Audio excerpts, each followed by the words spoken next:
टिकटों का इंतजार अब खत्म हो चुका है और इसके बाद शुरू होने वाला है इस इलेक्शन फाइट का सेकंड लेवल, जो बहुत हार्ड होने वाला है। हरियाणा की 90 विधानसभा सीटों में से 81 विधानसभा सीटों पर कांग्रेस ने अपने टिकट डिक्लेयर कर दिए हैं।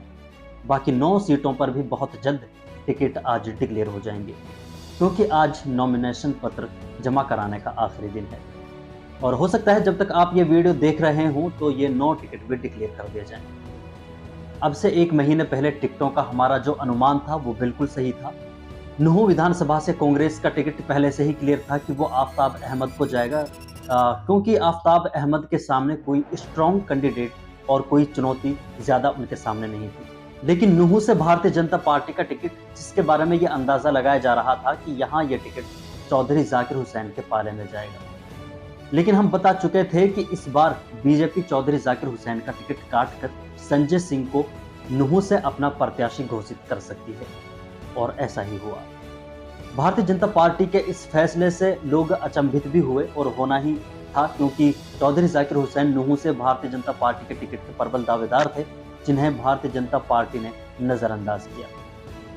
अब बता दें कि आज से तकरीबन 2-3 महीने पहले से ही नूंह विधानसभा के कुछ लोगों ने बीजेपी हाईकमान पर यह प्रेशर डालना शुरू किया था कि नूंह विधानसभा से बीजेपी का टिकट संजय सिंह को दिया जाना चाहिए। नूंह विधानसभा के उजीना गांव के संजय सिंह रहने वाले हैं, जो नूंह विधानसभा का हिंदू बहुल गांव है। फिरोजपुर झिरका से मामन खान को कांग्रेस का टिकट दिया गया है।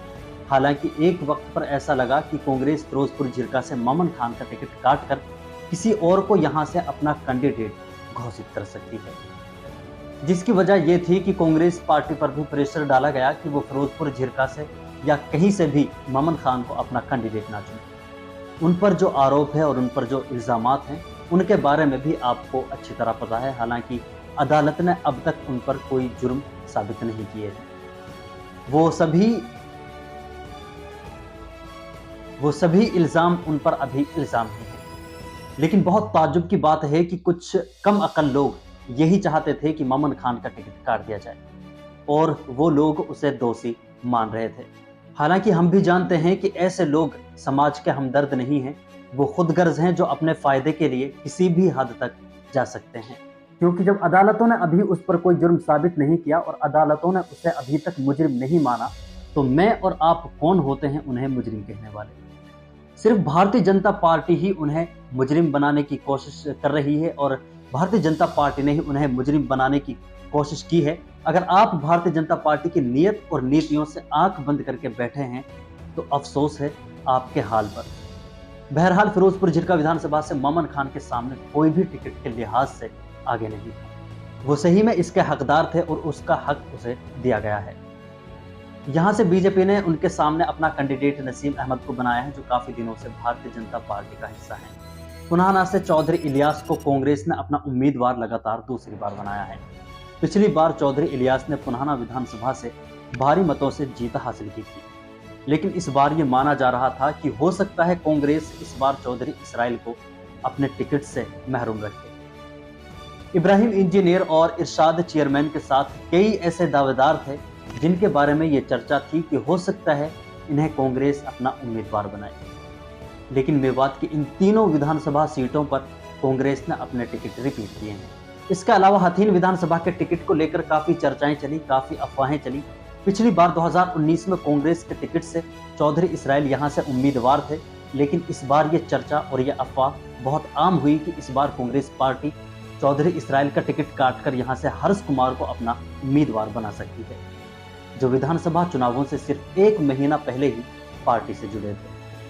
और यहाँ भी कुछ बुद्धिजीवी लोग जिन्होंने अफवाहों का बाजार खूब गर्म किया, जिन्होंने अफवाहों को खूब हवा दी और हर्ष कुमार को लगभग हथीन विधानसभा से कांग्रेस का प्रत्याशी घोषित कर दिया था। हालांकि हम सेटिस्फाइड थे और हम मुतमईन थे, और हम जानते थे कि टिकट के लिहाज से हथीन विधानसभा में चौधरी इसराइल के सामने कोई मुखालिफ उनके मुकाबले में नहीं। बाकी हमारा मौक़िफ़ और हमारी पोजीशन क्लियर है। हम समाज को बेहतर रास्ते पर ले जाने की कोशिश करेंगे, और हमारा हर फैसला समाज हित और कौम के लिए होगा। हमें अपने ज़ाती फ़ायदे और अपनी ज़ाती गिले शिकवे भुलाने होंगे अगर हम कौम और समाज के हमदर्द हैं। बाकी एक छोटा सा पैगाम ये है कि यूनिटी में ही ताकत है। आज हालात आपके साथ हैं, अगर आप आज हालात के साथ नहीं चले, तो फिर अपनी बदहाली और अपनी तबाही के लिए तैयार नहीं। आपसे नफ़रत करने वाले मौके की तलाश में हैं। मौका मिलते ही आपको नोचने की कोशिश की जाएगी। बाकी आपकी भी कोई अगर राय है और कोई आपका पर्सनल ओपिनियन है, तो कमेंट बॉक्स में अपनी राय ज़रूर रखें।